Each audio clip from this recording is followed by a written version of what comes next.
Thank you very much for coming and welcome once more to our Think Computer Science event. My name is Thore Graepel. I work as a researcher for Microsoft Research in the area of machine learning. Machine learning is an area of computer science where we're trying to enable machines to learn new things from data. So that's in contrast to just programming them, where we tell them exactly what we want them to do.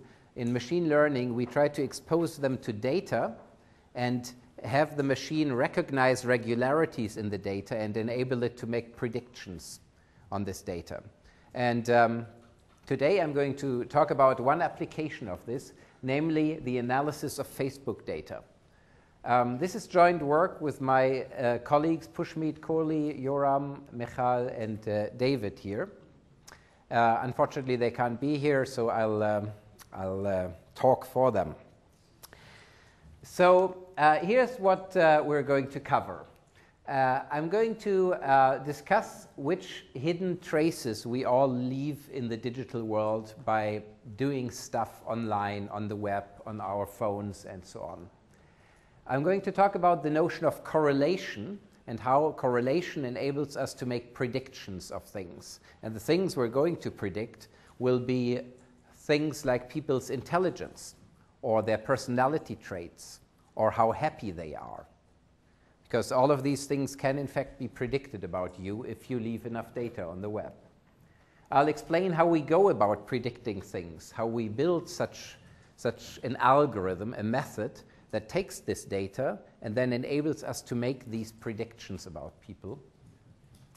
I'll then show you how well we can predict things. We can evaluate how good our predictions are in a statistical sense. And then, this is the most fun section actually, we can see what is actually correlated with what. So if you're highly intelligent, what are you likely to like? If you are very extrovert, which things are you not going to like, and so on. And finally, we'll discuss the privacy implications of this, namely, if people can make these predictions about you, are you happy with that? Is that like going outside naked? Or what is it like? Okay. Your hidden traces in the digital world. There's two big sources of things. One of them is the social media. Things like Facebook and Twitter and other social media services. Can I just ask who here is on Facebook? Can we do a little show of hands? Yeah, quite popular. How about Twitter? Anyone tweeting? Yeah, a little less popular, but still quite a few people.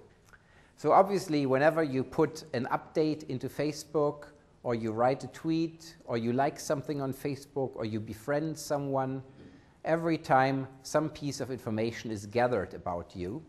And the more you do it, the more information is gathered. But there are other things. If you listen to music, if you buy books, if you buy other things, if you watch movies online, if you do searches, all of these things are recorded and add to the little puzzle pieces that are available as information online. And this talk is mainly about what things can be concluded from this data. So here's an image that will be important for this talk, so please remember it. You see this cloud of points here. Imagine that every person is a point here. So in this world, there's probably 7 or by now 8 billion of these little points. One of these points is you. And the image we want to develop here is that the position of where this point is along these axes, say this axis and maybe a third dimension, is determined by all of those little things that you do online. The searches you do, the things you click on, the things you purchase, the music tracks you listen to, the movies you watch, and so on. So for each one of these things, we add one dimension. It becomes a very high-dimensional space, quite hard to imagine. And we have this huge point cloud in there. And really, one of these points is you, and these are all the connections that you may have in this virtual world through your behavior online. And now, the important thing about this huge point cloud is that these points are not scattered randomly in the world. You might imagine that, you know, it's all different behaviors by people. They might be just scattered randomly. They might have no correlation. But they are, in fact, highly correlated, and we'll see what that means in a moment. They don't fill this whole space, but they only fill some lower dimensional what we call a subspace. And that's like a plane in this case, a bit hard to see on the screen here. So it's like a lower dimensional thing where the points are restricted to lie in certain positions. And the reason is that if you tell me that you like certain things, then I can tell you that you're probably also going to like other things. Like if you tell me that you like Terminator 1, the movie, then I can tell you that you probably also like Terminator 2 or 3. That's a simple example. But, you know, that's the kind of correlation that we find. So why would we want to do this? There's the scientific potential. For the first time now, we have access to the behavior of billions of people.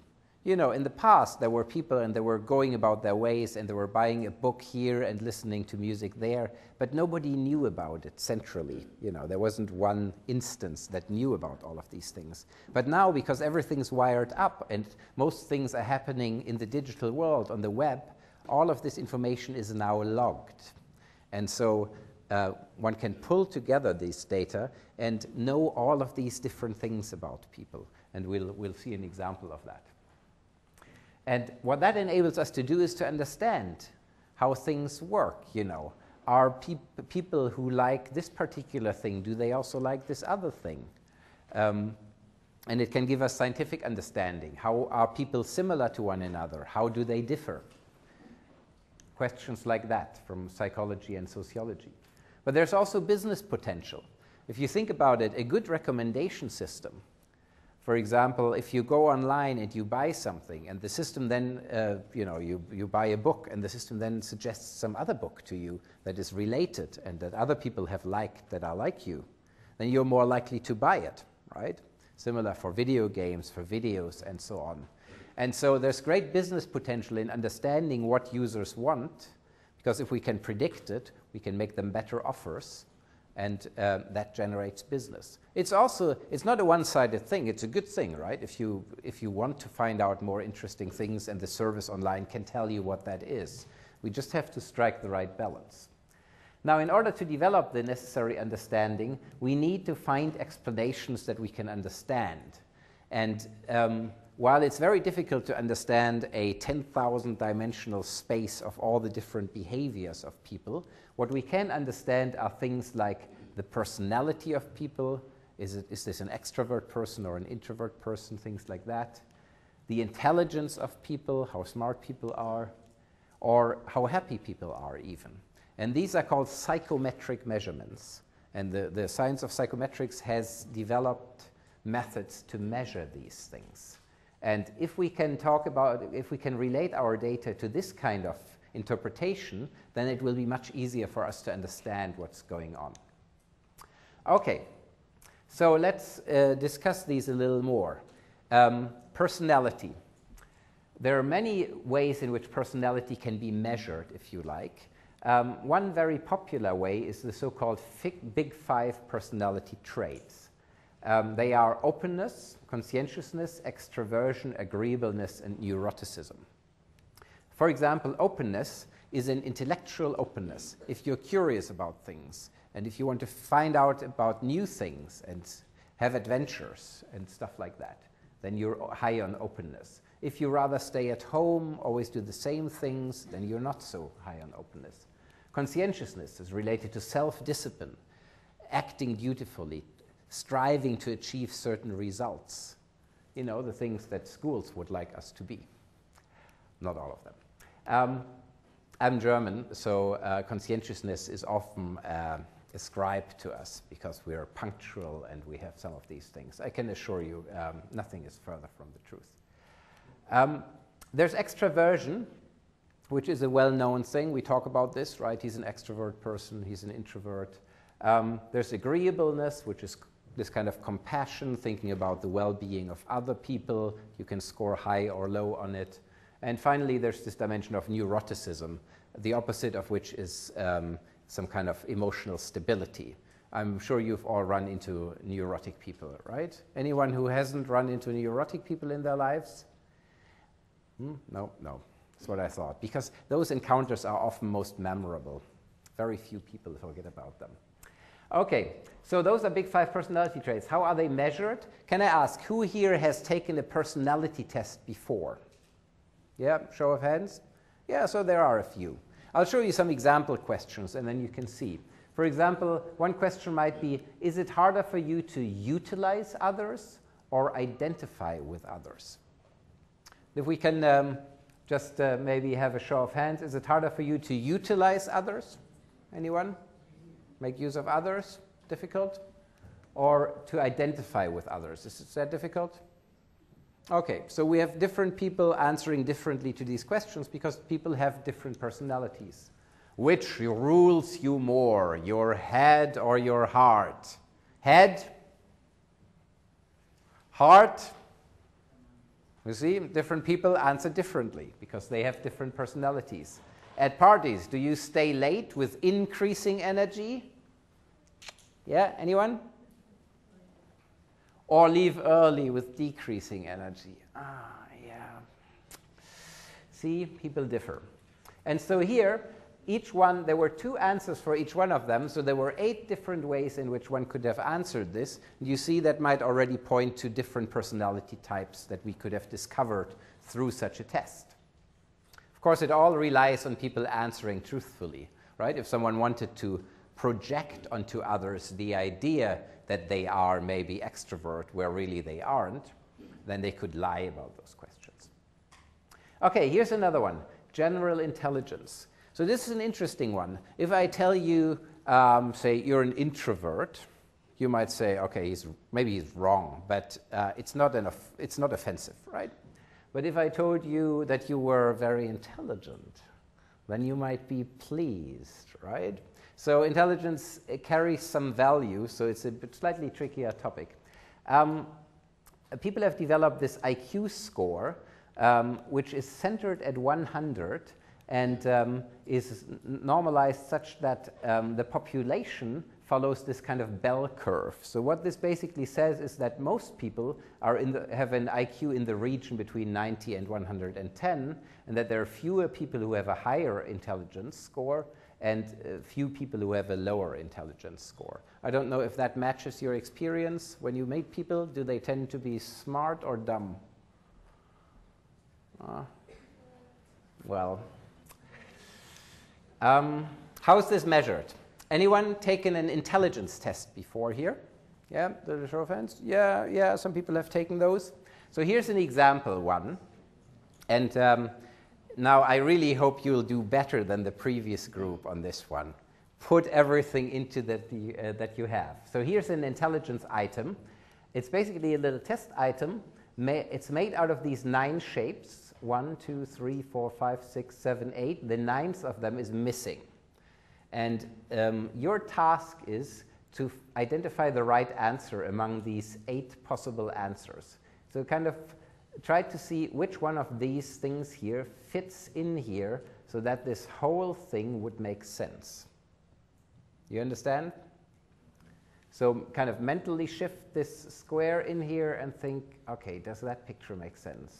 Or shift this thing in here and think, does that make more sense to be here? Which one of these shapes should be in the bottom right corner? Any ideas? Yeah, you have an idea? Is it number 5? You think number 5? Do you want to explain why you think it might be number 5? Well, each shape has, you currently have a point that goes down, a point that goes up, a point that goes left, and a point that goes right. Right, yeah. Right, left, down, up. Yep. Yeah. Whereas we don't have any that go out the sides, left and right, as well, and number 5 would fill that gap. Ah, that's an interesting argument that you're making. Mm-hmm. Sounds good. Anyone disagrees? Yeah, you had... Number 1. You think it's number 1? Why do you think it's number 1? You just have an intuition that it is number one. That can happen. You think it's the best fit somehow, yeah? Yeah. Okay, any other opinions there?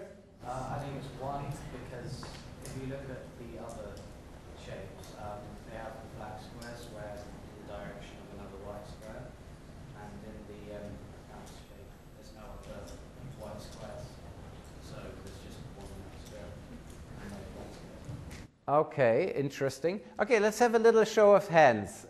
Who thinks number one is the correct solution? Okay, that seems fairly popular. Who thinks number two is the correct solution? Nobody. Who thinks number three is the correct solution? Nobody. Anyone for number four? Number five? You think it's number five? Yeah. Number six?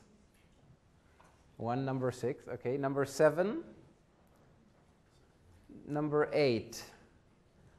Okay. There's someone for number eight. So we have some 8, 5, and 8, 5, and 6 people. Most people were thinking that it's number one. The people who made the test also thought it was number one. That doesn't mean anything. They could have been stupid, right? But of course, that just rests on a particular explanation. I found your explanation also interesting for your choice. The reason I imagine is that these black things in the remainder of the figure always come in pairs, right?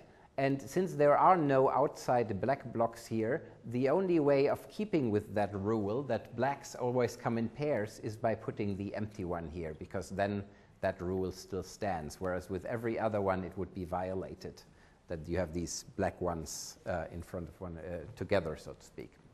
Okay, very good. Thank you everyone for providing your explanations. Here's another one that I always found a bit spooky. So there's also a test for happiness. Can you imagine that? And it's another psychometric test, and it works as follows. You are asked to what degree you agree with the following statements. In most ways, my life is close to ideal. Anyone? Yeah, that's good. I think it probably is if you think of some other conditions under which people need to live. The conditions of my life are excellent. Yeah, well, I'm satisfied with my life. Good, I like it. So usually you then have some kind of scale of 7 points where you can agree and disagree to some degree, so to speak, and indicate that in these tests. The interesting thing is that these tests in fact correlate with some real-world behaviors that people show. And so they have been shown to be meaningful. And so in some sense, we can measure how happy someone is. Okay, let's move to a very important topic, that of correlation. I've mentioned it before when I said that these points, they're not randomly scattered in that space, but they have some kind of pattern. And we want to take a look at this here. I was initially thinking that we do a little experiment with you, but that turns out to be more difficult than I thought, so I've created some data here. So what we see here is a so-called scatter plot. It's a very useful plot for visualizing certain kinds of data. You can easily do it in Excel if you have access to that. So this axis here represents the age of people in years, 12, 13, 14, 15, 16, 17, 18, and so on. The y-axis, the vertical axis here, represents the height of people in centimeters. Centimeters is a unit of length that we use in Europe. Are you familiar with it? 1 inch is 2.5 centimeters.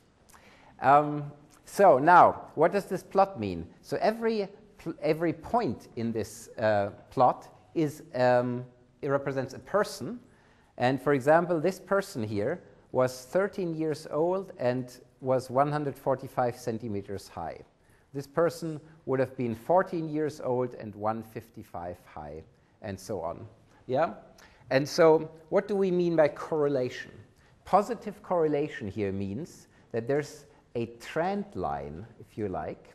You see that this data isn't randomly scattered.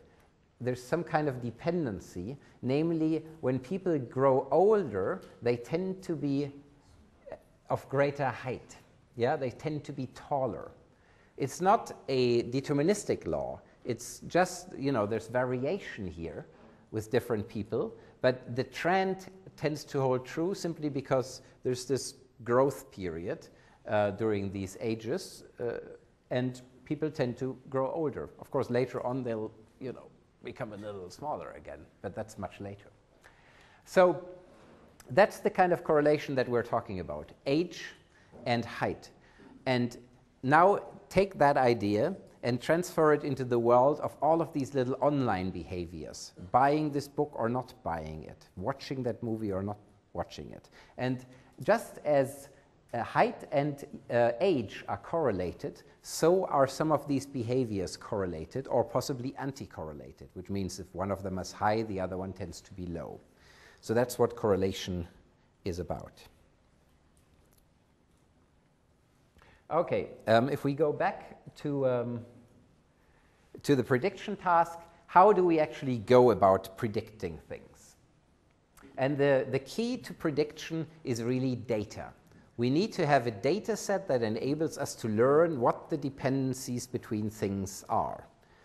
And in this work, we were fortunate to have training data from hundreds of thousands of volunteers who had given us both their Facebook details and who had taken psychometric tests like personality tests, IQ tests, and so on. And because we have both of these data, we can learn a predictor. So for each volunteer, as input, we had a list of the things they liked on Facebook. I'm sure you're familiar with this, right? There's this like button, and you can, you know, like movies, or you can like sports teams, or you can like things other people say, and so on. And this is, of course, all logged. And then as output, the thing we want to later predict, we also had the results of psychometric tests. For example, personality tests. They usually measure these big 5 personality traits, and it's just a number, say between 0 and 10 for each one of these that we have from these tests. The intelligence, I talked about it. The IQ, a number between maybe 150 and 50, quantifying the intelligence. Happiness, there is a similar scale. So once we have both these inputs and the outputs, we can then learn to predict these things from those things. And once we have that, we can then apply that to anyone who gives us their Facebook likes, which are often public. Check it on your Facebook page if it's visible to your friends or even to other people. And we can then predict these things and others from this data. And the part of engineering that deals with building such classifiers is called machine learning. It's very closely related to statistics, and it has developed very powerful methods to learn such predictors. Let's go a little bit into the details of how this works. Anyone mathematically minded here? Anyone interested in math? Yeah, some people? Okay, very good.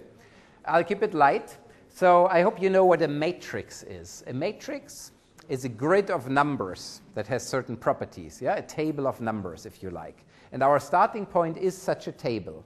It's a huge table. It has 60,000 rows, and it has 55,000 columns. I only drew the top left corner of it here. And each row corresponds to a user, so you could represent one of these rows if you were in our training set.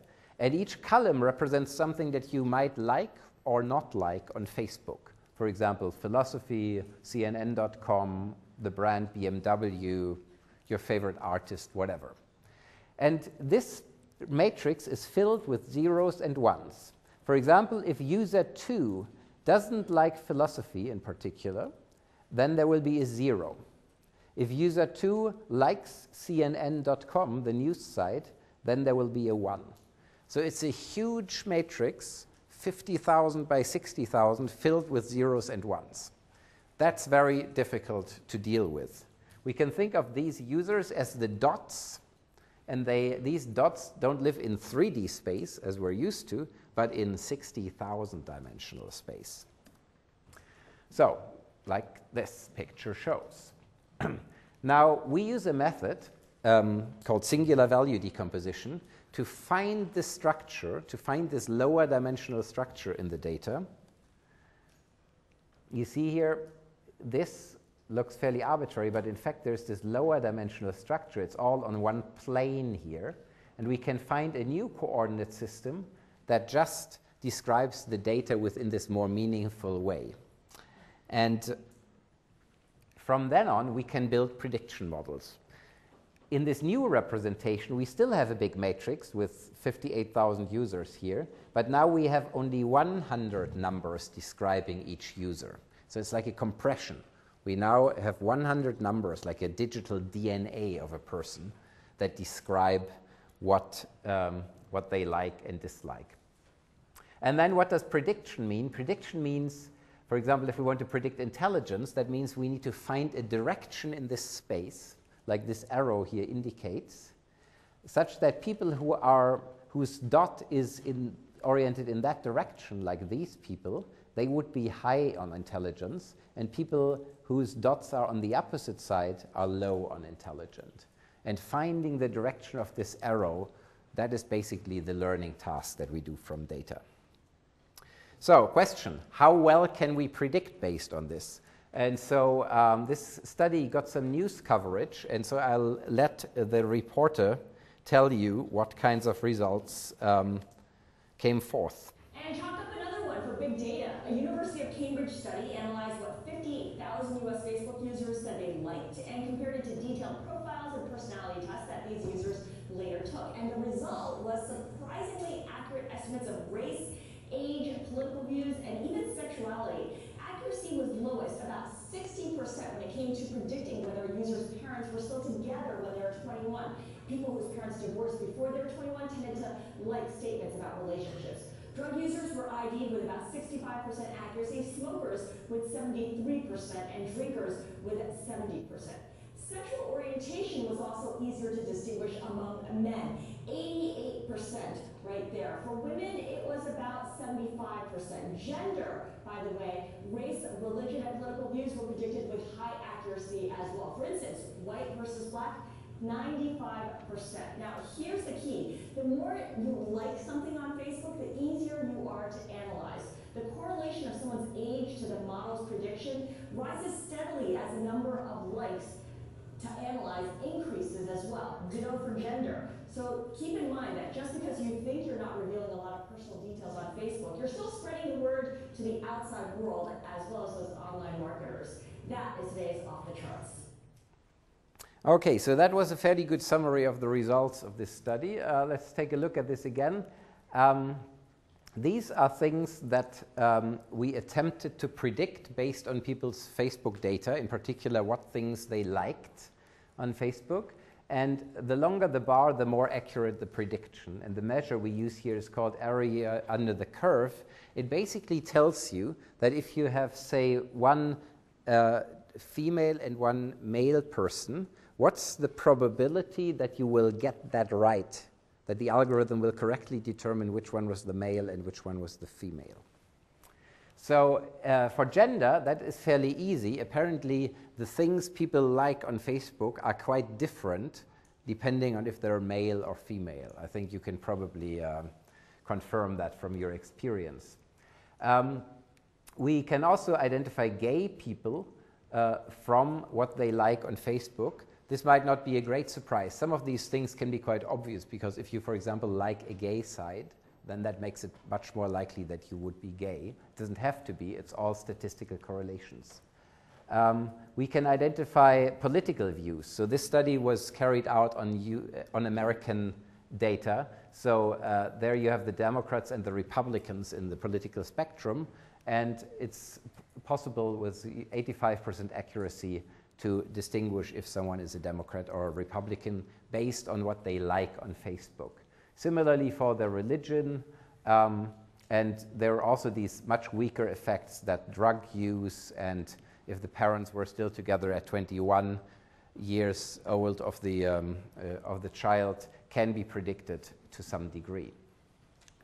Here are some other figures, namely for the numerical attributes. Age can be predicted quite well. You can imagine that people depending on their age, would like different things on Facebook, so that makes sense, I think. And then what you have here are these personality traits: openness, conscientiousness, extroversion, and so on. And we have these different correlation coefficients. They're a bit hard to interpret, but what it basically means is, I drew this red box. That's essentially how good the prediction is if you take a personality test online. That's how well that describes your personality. And you can see that based on your Facebook likes, we can make a prediction that's almost as good as if you had taken a personality test online, at least for openness. And for these other traits, you have roughly half of the accuracy that you would have as if you compare to the case where you had taken a personality test online. Similar for intelligence. Final point, which is important: the more data we have about someone, the more accurate the predictions get. And I think that makes sense. If you have only 2 or 3 likes, then there's still a lot of wiggle room. You know, we don't quite know exactly what kind of person you are. But if you've put in hundreds or thousands of likes into Facebook, then you've pinpoint yourself in this huge dimensional space, and that then allows an analyst to predict a lot of things about you. And that is shown here. The more likes there are available, the more accurate the predictions get. Okay, here's my favorite part. What is it actually that predicts these things? What are the things you have to like in order for us to predict that you're intelligent? In order to see that, here's another little video of an American TV show where the host, a guy called Colbert, discusses the findings. Note that the show is called The Colbert Report. But the study also contained the blockbuster revelation that people with many friends like Jennifer Lopez, while volunteers with few friends liked walking with your friend and randomly pushing them into someone or something. Hey, it's not their fault they don't have friends. Everyone they know keeps getting randomly pushed into traffic. But most importantly, the study revealed what your Facebook likes say about how smart you are. Researchers found that high IQ corresponds to liking Mozart, science, and the Colbert Report. That's his show.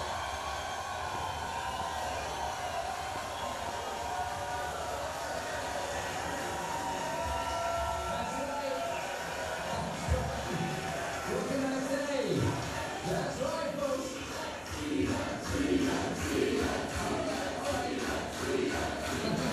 I don't blame you. I am smart. So he was particularly taken by the fact that our study predicted that people watching his show, that's highly correlated with high intelligence, despite the fact that his competitor's show was also in the list. So it wasn't actually just his show. Okay, let's look at some of these likes. So correlation with intelligence: high intelligence, low intelligence, and these are the things that are associated with high intelligence. These are things associated with low intelligence. So you can see this is why he was so proud. That's the competitor's show. Does anyone here like Lord of the Rings? Anyone? It's brilliant, isn't it? I love Lord of the Rings. Science, anyone? Science, yeah, it's good stuff, isn't it? Thunderstorms, anyone here who likes thunderstorms? Yeah, right, it's great stuff. I love thunderstorms. Very good. So these make sense. My problem has always been I hardly know any of these. Is anyone here familiar with these? You know them quite well? Yeah, that's correct. In fact, it's a motorbike. And it was quite funny. When we brought out the study, a local TV station went out to the Harley-Davidson dealer and confronted them with the results of the study, because essentially what we were saying, without saying it, was that Harley-Davidson users are associated with low IQ, right? And it was quite strange, because the dealer mentioned that was near Cambridge, and he thought that seemed quite unreasonable given that many of his customers were professors at Cambridge. So draw your own conclusions. Later on in the show, Stephen Colbert, by the way, pulls out some curly fries from under his desk and starts eating, arguing that would make him smarter. What's wrong with that reasoning? Anyone? Yeah? He's confusing correlation with causation. Exactly. That's exactly correct. So all of the things I'm showing you here are correlational. Some of them may have causation. So correlation is when things in the data showed certain dependencies. Causation is if we can show that one of them causes the other one. And obviously eating more curly fries will not make anyone smarter. At least I wouldn't know of a mechanism that would do that. Okay, let's look at some more examples. Happiness.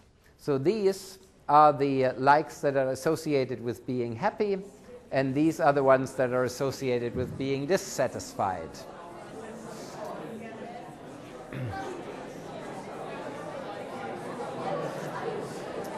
So,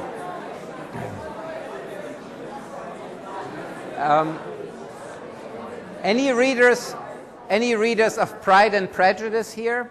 Anyone read it? Yeah, it gives you warm and fuzzy feelings, right? I mean, it's kind of nice. So it's clear. We have some Christian things here. So it seems that people who like these Christian things on Facebook also tend to be happier according to these tests. And then there's an interesting phenomenon. There's being conservative, and these conservative American kind of political figures, which is an interesting and a little strange correlation that kind of is associated with happiness. Okay, then we have these dissatisfied things, kind of obvious. There's the science thing, a bit sad in some sense. I think of myself as quite a happy scientist. But you might argue that a certain pessimism might come with it. An iPod, I found that amazing. People who like their iPod too much, maybe they are too lonely. I don't know what it is. Yeah, there's some heavy metal bands here, which maybe liking them expresses some form of protest. Yeah, but let's move on. Here we have likes for extroversion. This is the outgoing, active side, and this is the shy, reserved side.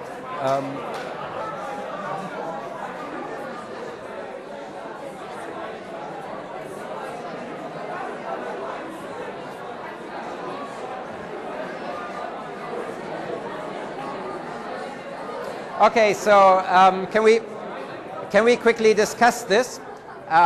So there's some pretty obvious stuff. I mean, if you're outgoing and extrovert, then you might like dancing, socializing, modeling, cheerleading. It takes a certain degree of extroversion to play theater, to go out there and open yourself. So that's plausible. And here, this is also what I call the geek factor, because I find a lot of my hobbies on this side here. So programming, playing RPGs, video games, Minecraft, and so on. I think it kind of makes sense if you think about it in this one-dimensional view of things, of course. Okay, here's one that's also nice: agreeableness. And let me point you in particular to this part here.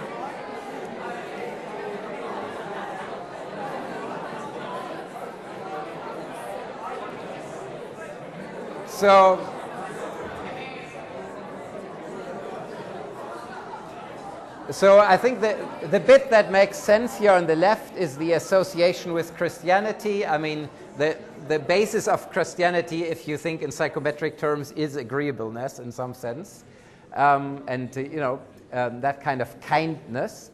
And then on the other side here, we have these very clear things. I hate everyone, I hate you, I hate police. Friedrich Nietzsche, I don't know if you know him, he's a German philosopher who had very misanthropic views sometimes. Then, atheism, Satanism. What's knives, of course. what I found interesting here was Prada. Do you know the movie The Devil Wears Prada? Have you seen it? That kind of points into that direction, I think. That might be true.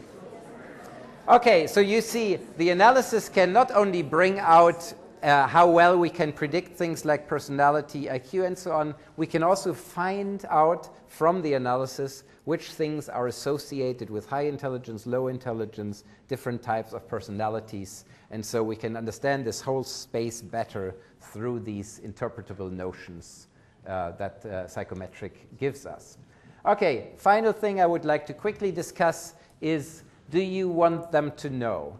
The question of privacy. And so when we published this study, there was a lot of news articles about this. You are what you like, some people argued, according to this study. Facebook likes reveal all of your character secrets in a click.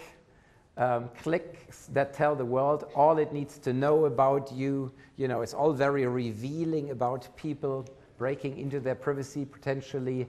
We need to, because we have big data, that brings big responsibility with it, argues my co-author, Michael Kuczynski. And finally, Facebook might be a threat to users' privacy. And that's the last thought I would like you to take from this lecture. What does this mean? What kind of information do I actually leave on Facebook and other sites? And so maybe one thing at first that would be interesting to see, did you know that such predictions would be possible? Do you find this surprising? Is there anyone here who finds it surprising that we can predict their IQ from what they like on Facebook? Anyone? Yeah, a few surprises. I don't know, maybe we're getting used to it. Maybe it's not so surprising anymore. I found the accuracy, at least, quite surprising. Now, if you know it, would you change your online behavior because of it? Are you exposing yourself too much? Do you think you're exposing yourself too much by revealing all of this information? It's an open question. If you want to act, most of these apps have privacy settings. Think about that. Who do you want to see all of this information? Your friends, some smaller circle of friends, all the world, all the online marketers, and so on. And finally, of course, a question that we at Microsoft ask in how far we can use this kind of information. Because knowing some of these things can improve our services. We can deliver better services, recommend better products, and so on. But on the other hand, of course, companies shouldn't intrude into their customers' lives and know too much about them in some sense. So these are the interesting questions with regard to privacy, and I would encourage you to think about that a little bit. Let me conclude. First, a conclusion. We all leave tons of information on the web. Just next time you're on the web or on your phone and you're doing something, just think about that information goes out there, is logged, and will never be unlogged again. That information will be out there pretty much forever, because you can't just get it back, right? It's out there in many copies and so on. Because there are strong correlations between all of these signals, if we have some data, we can predict other pieces of information about you. The examples here, if you know what you like on Facebook, then we can predict your personality. But this is similarly true for the music you listen to, the movies you watch, the books you buy, and all of these things. So, as a conclusion, please be careful what you reveal online and be aware that this data, together with machine learning, can produce a lot of predictions about you that you may not have been aware of when you just put out these little snippets into the web. Okay, thank you very much.